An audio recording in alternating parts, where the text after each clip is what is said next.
everybody. Welcome to Change the Shed. Glad you're here. And yeah, thanks for coming to join me. It is October 1st, 2025. And yeah, we're still weaving. It looks like a few of you are coming in. Julia's here from Germany. Barbara from San Diego. Verlie's here from Belgium. Anne is here from Maryland. And Corinne is here from the UK. I'm hoping my internet is behaving today. Anne says she's waiting for the next Tapestry Discovery box to drop, which is good. I was going to tell y'all that the next one opens on the middle of October. We say October 15, but the box it gets shipped on the 16th from Gist, and you should be added. If you're a long-term subscriber, you should be added on the 16th or 17th at the latest. So the course should be added to your Pathright thing. If you're new to the Tapestry Discovery box, the next one is about quality of line, which I think will be kind of fun. The colors are really pretty. Paula's here from the UK, Margareta from Sweden, Joanne from Vancouver, BC. Oh my gosh, we have like so many people from over internationally. Thank you for coming, you all. I really appreciate it. Kathy's here from Wisconsin, Laura from Massachusetts. CJ is here from Fresno. Elaine's here from the UP. Welcome, Elaine. Glad you all are here also from the United States. It's another wild day in our country. So I don't really have any announcements except that I think I'll be back on October 15. Stay tuned to my newsletter just in case that changes, but I'm pretty sure that's 2 weeks from now. And that's all I know at this point. That and the new Tapestry Discovery box is coming soon. So, yeah, here we are. Let's work today on, guess what? The same thing. I'm on my Eris Arras shacked tapestry loom, still working on the dumpster fire piece, which doesn't really seem so funny anymore. But yeah, let's see where we are. I am not as far along as I hoped to be by today, but it is what it is. And yeah, I'll show you what I'm doing.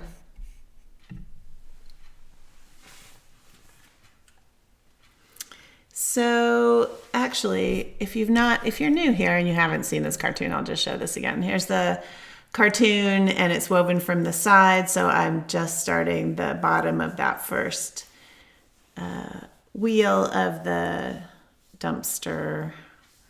Actually occurred to me that I could have left the wheels off, but I'm looking forward to weaving the fire of all things. And that will be coming soon. So in the meantime, there's also lettering on the side of this thing here. So that will be, I think that's what I'll be working on in 2 weeks or next time we meet. So if you're interested in lettering, that will be coming up. I know I've been promising that for a while, but not quite there yet. Welcome Susan from Pennsylvania and Jessica from Illinois. Glad y'all are here. Thanks for stopping by. This loom has 2, 3, 4, 2, 3, 4, 5. This loom has treadles. I have the treadle assembly and for the shacked Arras, and it is awesome. I really like it. Okay. So I'm just building up the side of this little form, and I'll have to build up this little part under where the fire starts.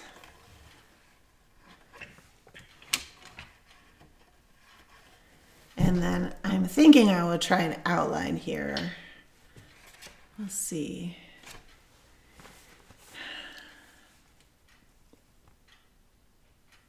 I think, yeah, this line comes right in right there, and the edge of the dumpster goes to up there. So I need to finish all of that if I'm going to do an eccentric outline.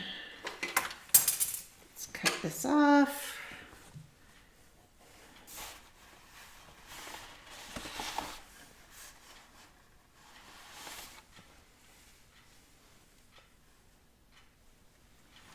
Yes, Laura says she's excited about seeing lettering. And yeah, that's always fun. Excuse me. And Jessica says that Sarah Sweat has a new booklet on lettering, one of her guides, which is, it's fantastic. So definitely grab a copy of that. You can get it at Sarah's website, which is a field guide to needlework.com, or just Google Sarah Sweat, S-W-E-T-T. I would put in Sarah Sweat Tapestry, and you'll find her new. It's very cool. She goes through every single letter and how she builds them in her particular world. All right, I may have a problem here because can you see that? Not quite.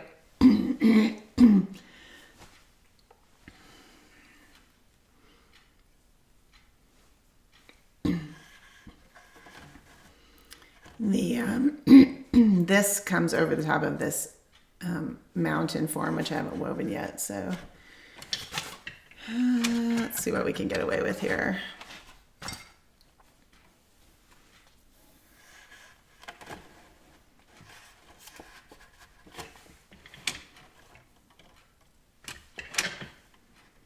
Okay.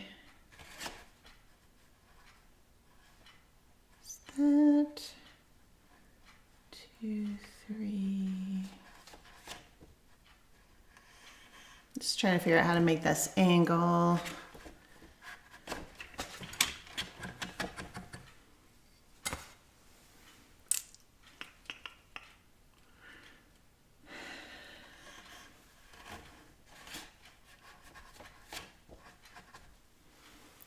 I think this might just work. Oh, hi, Sarah. That's how you spell Sarah Sweat if y'all look in the comments. She's just popped in from Idaho. Okay, here we go. Here's how you spell Sarah Sweat, so you can find her website. Yep, she just popped on, and we're talking about letter weaving. We're actually talking specifically about you, Sarah, because Jessica brought up that you had your new gusset. No need to blush, Sarah. Okay, so I don't want to get too far into the weeds here with this fire thing, so I think that's far enough for me to do the outline, which is all I really wanted to do. And I'm going to do it with, here are some colors for that dumpster, and I'm going to use this midnight green. These are Weaver's Bazaar colors. Hi, Sarah. Good to see you. I don't have my face on here today. Here's my face. Hi, Sarah. Let's see. How thick an outline to stand out against this puffiness? I tend to make them too thin and then regret it.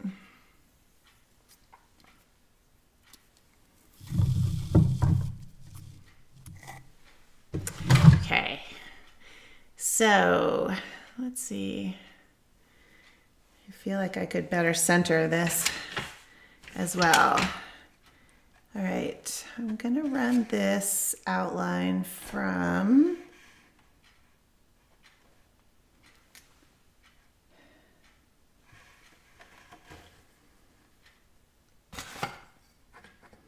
I think this will work. We'll see.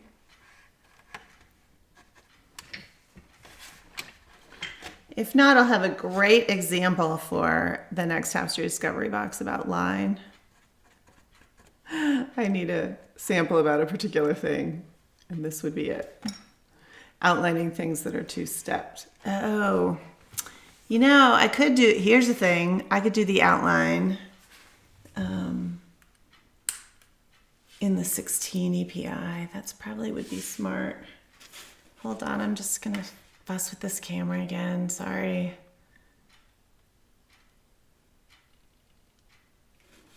All right.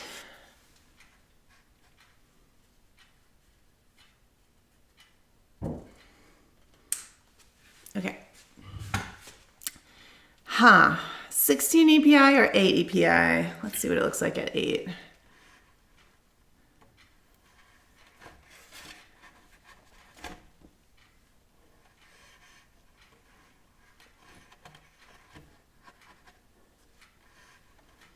Maybe it would be better at 8 because then I'll have the texture change.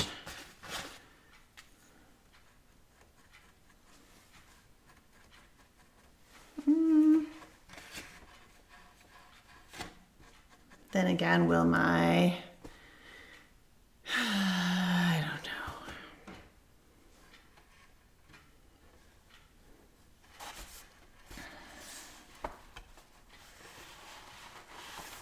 Hi, Barb from Walnut Creek, California.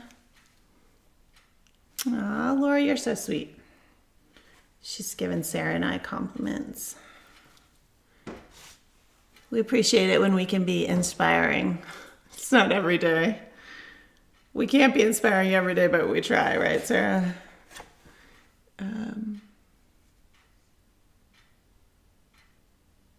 Oh, that's a great question, Jessica. So she is asking, does the cartoon behind the warp ever bother you? Maybe something I need to get used to.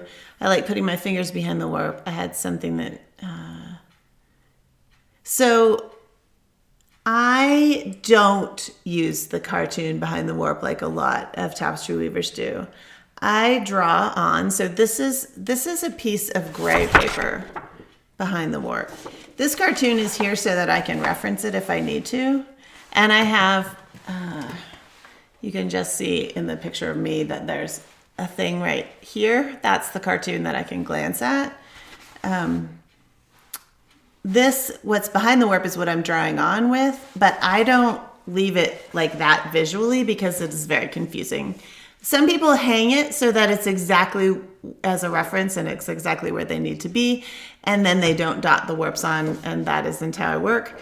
And in general, I don't like the cartoon where I can see it, which is why I have that gray paper. And the dots that you see are on the warp.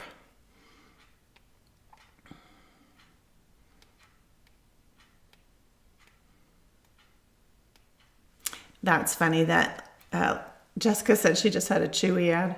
Sorry about the ads, you guys. I actually have no control over the ads during the live feed. I can control ads in static videos, but YouTube will play the ads no matter what. The only way you can get rid of the ads is if you become a YouTube Pro member or something. Like you pay YouTube something, they will not show you ads during a live feed. So I apologize. I just want you to know I have no control over that. I'm not getting any revenue from those ads, and that's just how it is. I guess capitalism. If you don't want ads, come to my online classes. I don't like ads either. It's annoying, but don't have any control over it in this case. Okay, so you're sweet, Jessica. She said that's okay. I like that as a Chewy ad, though. That's funny. That if you don't have dogs, that's a company that sells stuff for dogs. I'm going, well, see, I think I've changed my mind here. I was going to hatch these two together.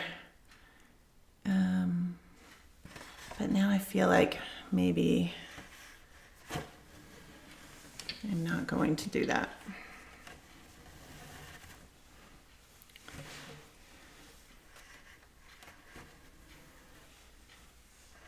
There's a lot of hatching going on in this piece. I think I'm going to keep this line smoother. Just going rogue off the cartoon. Craziness.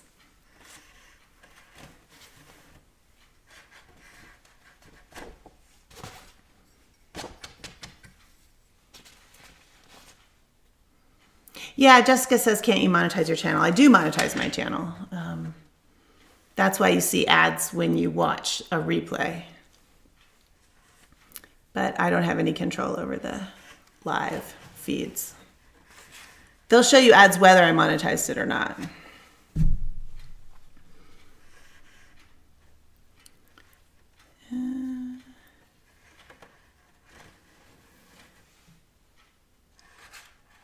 Laura, that's good to know. Actually, Laura, it's funny. I use YouTube all the time, and I should do that too. She says she broke down and paid for this special no ad subscription, which costs less than the premium, and I can't imagine going back.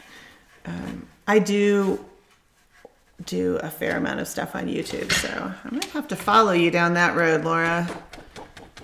I just get tired of all the ads. So I put this little...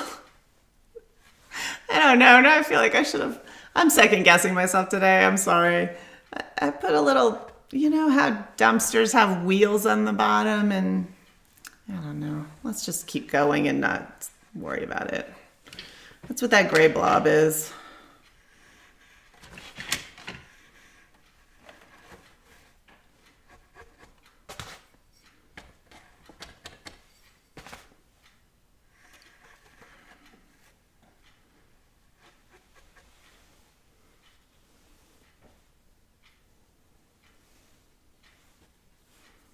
You guys are sweet about the ads. Appreciate you understand how it all works, and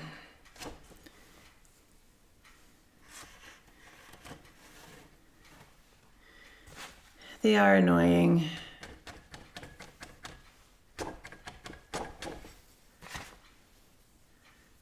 But whatever. That advertising is what's paying for the content. That is free, so that is the trade-off.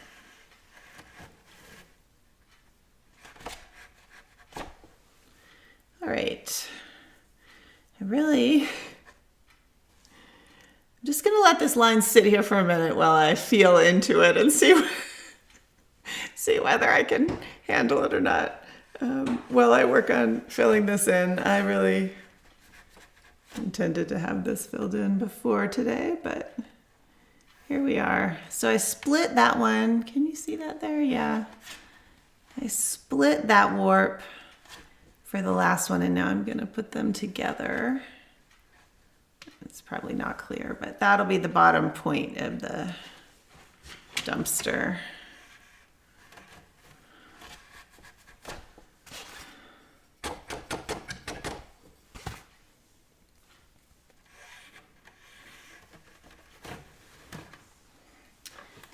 Hitting that light.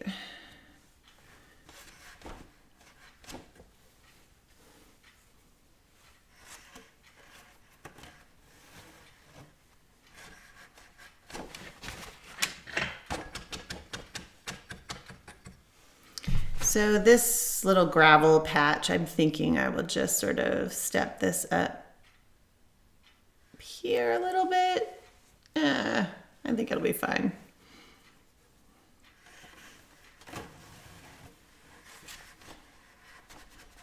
It's not that important. It just needs to be darker on the bottom than farther up.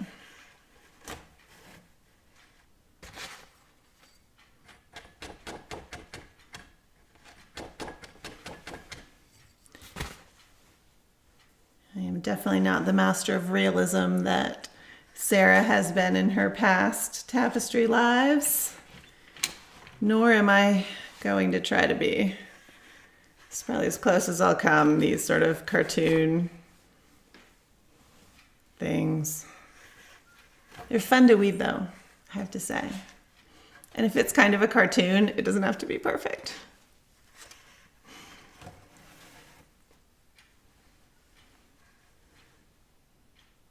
Thanks, Jessica. She says I can keep the wheels or leave them out. Artist license. Not sure about that gray, but I think, yeah. I don't want to take it out now because I don't want to unweave all of this.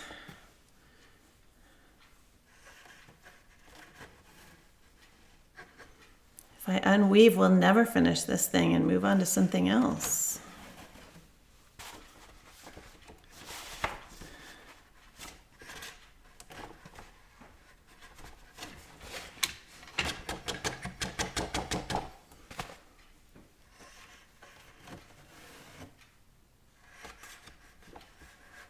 Yes. Sarah says, not me these days. Cartoons are the best. Cartoons give a gal a lot of leeway. Of course, Sarah is also our cartoon guru. If you don't read her Gusset newsletter, you guys, you have to. It's awesome. And you get to see her comics.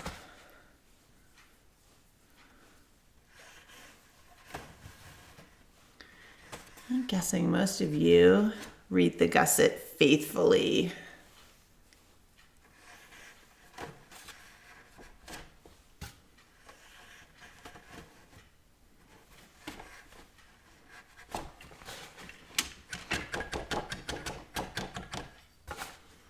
Okay, so now I'm trying to build a different angle.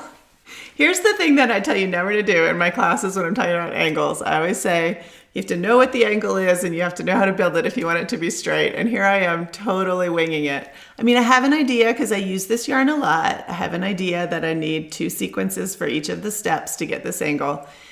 But I didn't compare it to my angle sampler, which is what I tell you all to do. So I am winging it, and we shall see if this dumpster is wonky or if the bottom of it is straight. I guess it would be par for the course if it was wonky, wouldn't it?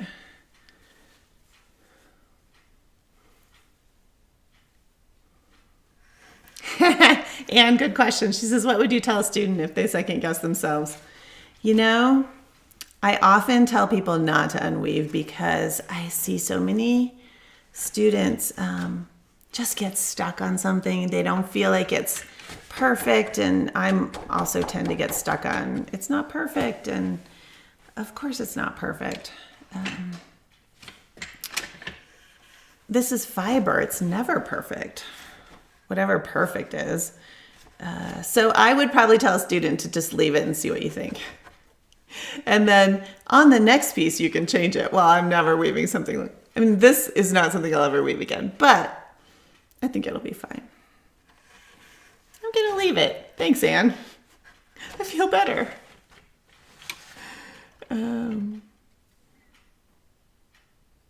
No, Laura, I don't think that's the case. She's asking if you get YouTube Premium, if then I don't get any revenue. I would not worry about that at all. I don't actually know exactly how it works, but I get very little money from YouTube for monetizing my channel. I just don't have the numbers of people watching to make it.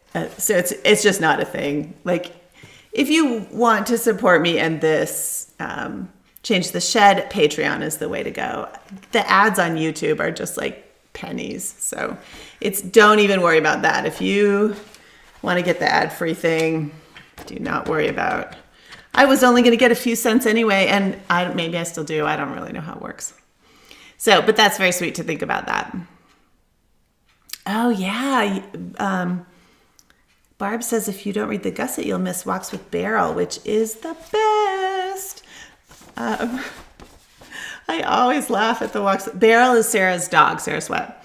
I love the Walks with Beryl because they're so different than the Walks with my dogs.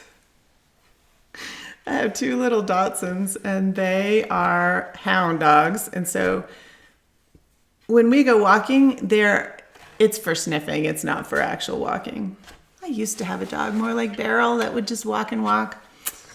Not anymore. These dogs are focused on sniffing and hunting if they're allowed. So it's always nice to see Beryl trotting along in the woods.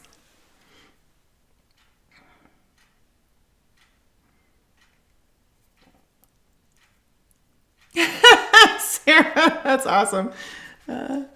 Sarah said dumpsters have very rough lives. They're always getting banged around. That is true. I have never seen a lovely dumpster. They are pretty messy. So if I end up with a big jog on the bottom of my dumpster, we're just going to say it got dropped off the truck.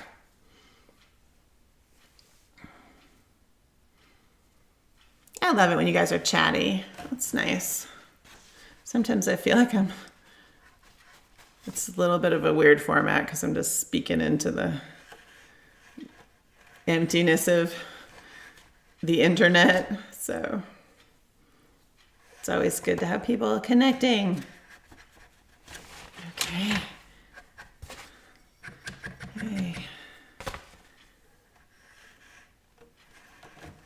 I feel like this angle's working out. It's a minor miracle.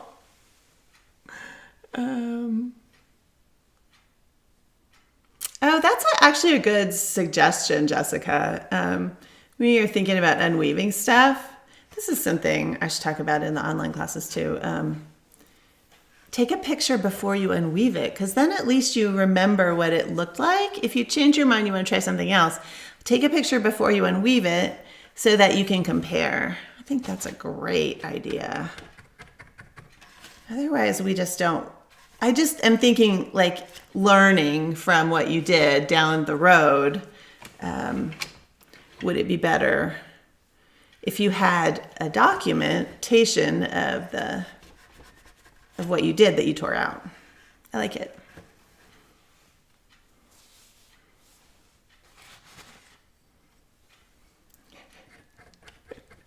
Beryl is very patient, isn't she, Sarah? Waiting and waiting for you to do your weaving before you head out to the woods. There's nothing like a patient dog. I've actually met Beryl, and she is such a sweetheart. She is one of those dogs that you just love because she's so sweet.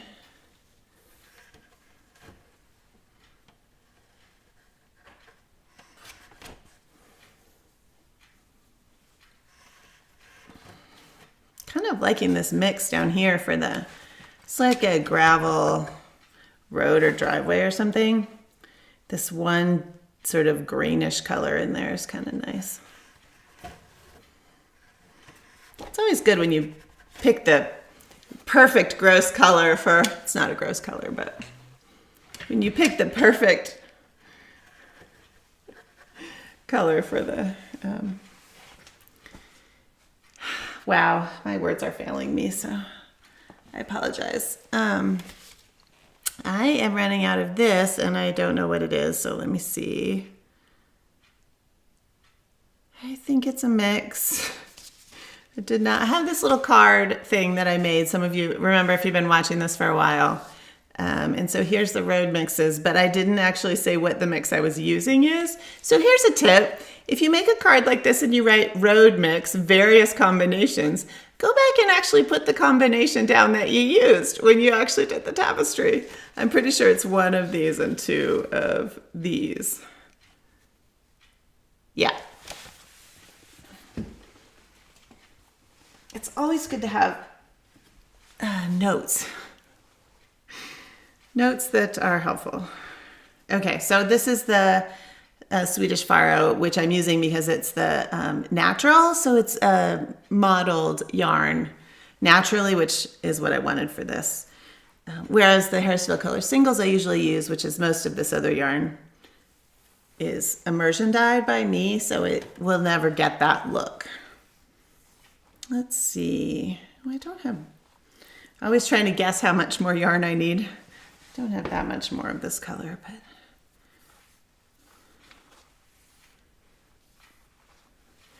okay.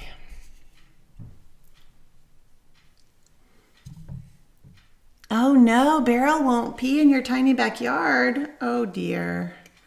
Beryl, that's inconvenient in the winter. She's gonna have to learn. Oh yeah. Jessica says if you're in the ATA postcard exchange, they have extended the deadline So don't forget, if you did a postcard for that, to upload your thing. I think it's a really fun program. I haven't done it for quite a few years now, but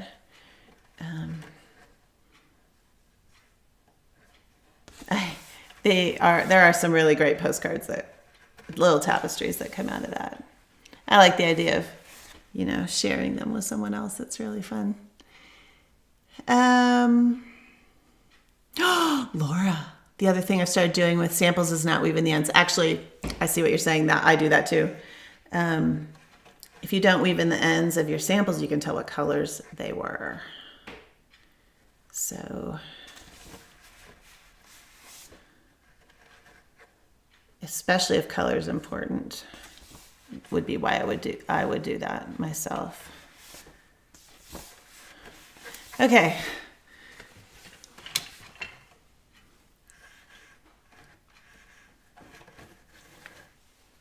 I think I got the right mix there. Still feel like my angle's on track. What a day.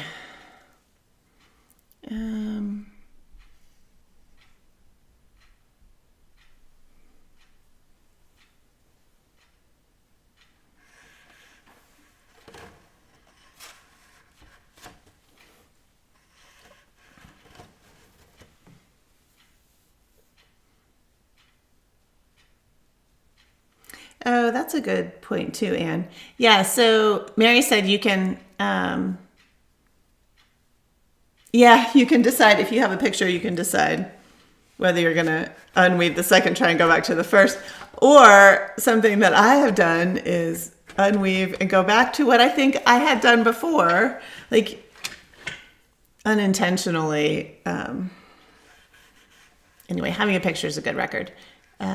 Anne has a good point, though, that sometimes taking a picture, we're talking about if you're unweaving something or you're not sure about something, sometimes a picture actually gives you more distance, and you can, this is what Anne's saying, you can get a better perspective on whether you like it or not if you take a picture and sort of see it from a different, in a different medium, gives you, I think distance is a good word. Also, sometimes a little time before you rip a bunch of stuff out. Just walk away for a couple of days or hours or something.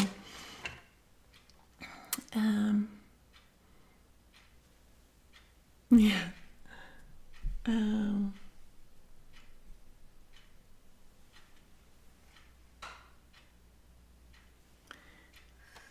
Elaine, that's interesting. She's talking about someone in Japan who weaves with pineapple fiber. I'm assuming she's thinking about Sarah there. Pineapple leaf fiber, that's interesting. Sarah, you going to go to Japan and see if you can source some of this cool material? I have not read your gusset from yesterday yet, but I did notice that the fake milkweed we have around here is budding out, so I'm guessing that you're gathering milkweed.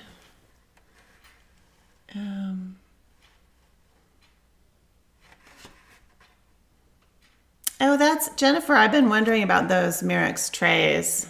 I've not tried them, so I was hoping you had. They've made these trays for their classic looms that clip on the threaded rod on the side.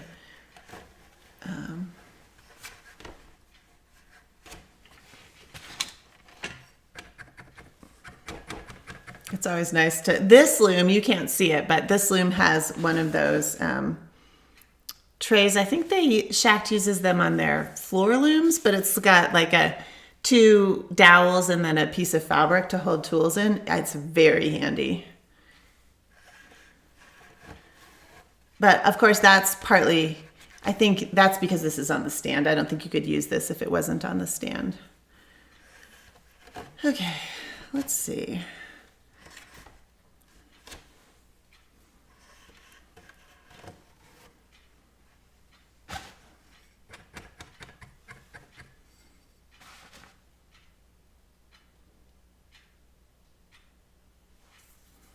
Oh, Laura, that's a big question.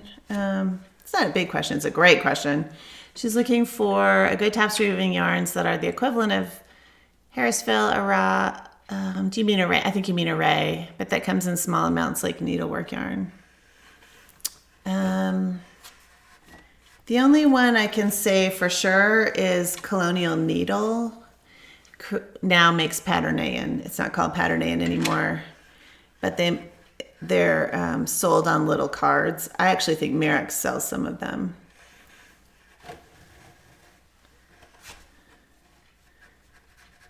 And those are for needlework, and Patternayan is a decent tapestry yarn.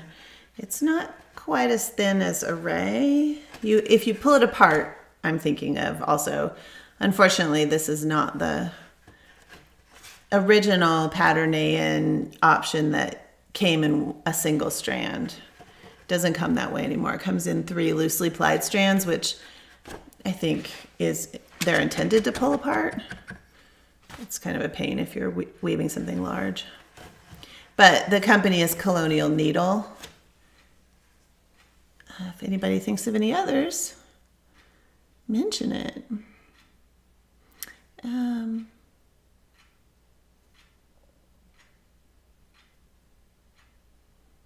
Oh, right, Appleton Crewel. That would have been the other one that I would have thought of eventually that comes in like little skeins like floss.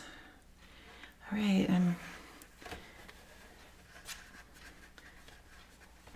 this angle's going a little bit south, but it might need a little bend in the middle there. Not sure we're going to be able to stick with it.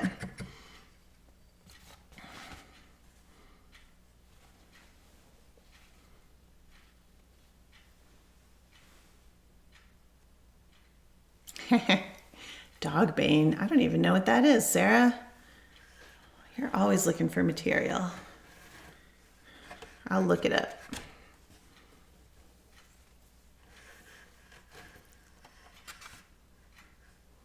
There are some, that's a good tip, Elaine. There are some good wool embroidery yarns out there. You just don't want something that's super fluffy. Patternayan is kind of on the edge for me. I know they used it in like the Scheuer Tapestry Studio used Patternayan, and a lot of people really liked it. But I just feel like it's kind of lofty. Everybody is picky in their own way, and that is one of my things.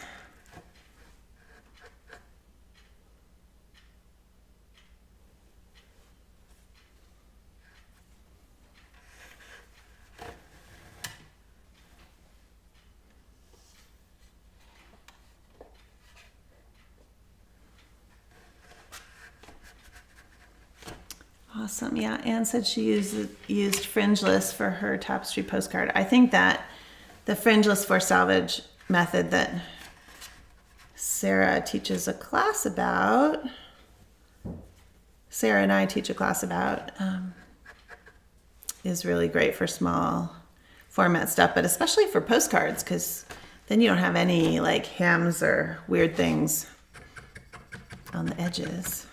Yeah, I am going to have to go to, I'm pushing this down too far on the edge here, so we're going to have a little jog in our angle. Oops.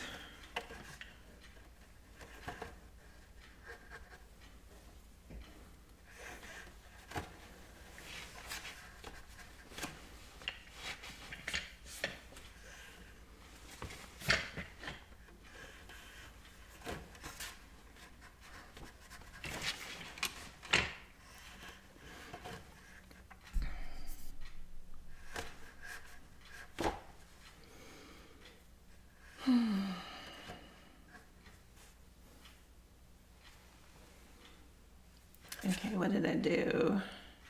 Okay, I'm gonna leave this as just one step on a hill, and then we'll go back to what we did before.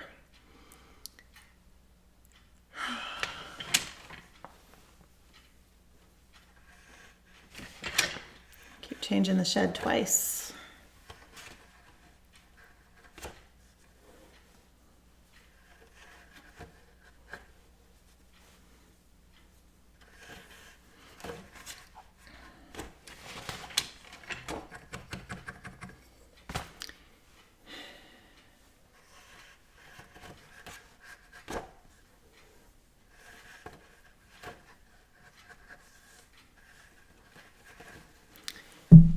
So next time,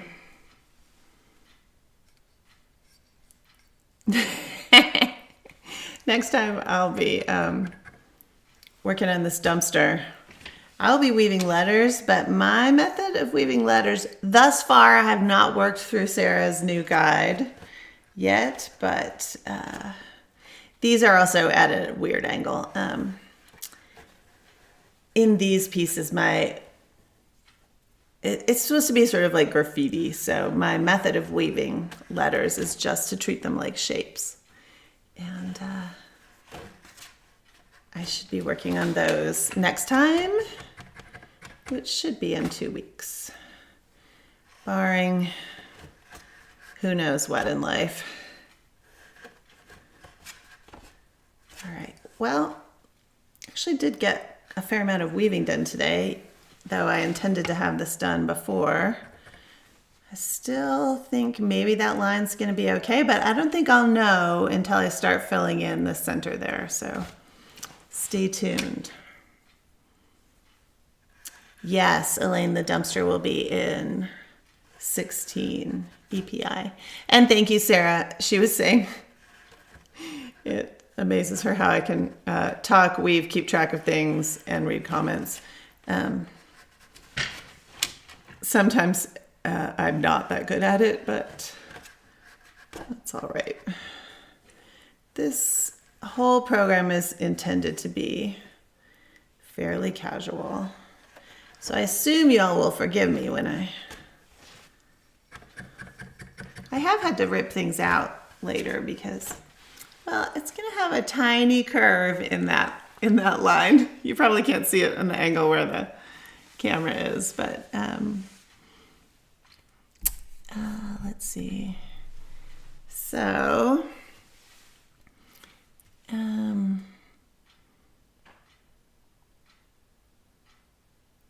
where are you reading from the comments from? Oh, Jessica, I use a program that pulls the comments in from YouTube. So, and puts in like the little change the shed thing and stuff. This dumpster is in 16 EPI, Elaine. So that is the only way I could weave the letters at this size. I mean, this dumpster is 1.5 inches by maybe 2.5 inches. So, and it's diagonal. So the only way I could weave that, I mean, 12 EPI would work too, but it's not going to be very clear at 16 EPI. All right, everybody. I hope you have a really great week and that you're doing some weaving or some creating of some kind. And I will see you back for more. Yeah. I'm really excited about weaving the fire part. It's the only part of this tapestry I've been super excited about. So we're almost there. In the next few sessions, we will be weaving the fire. And I might throw in some silk. I don't know yet, but I have a couple different ideas for the fire. So, all right, everybody. I hope you have a really great week. And I will see you in a couple weeks here if I don't see you somewhere else first. All right, weave away. Bye-bye, everybody.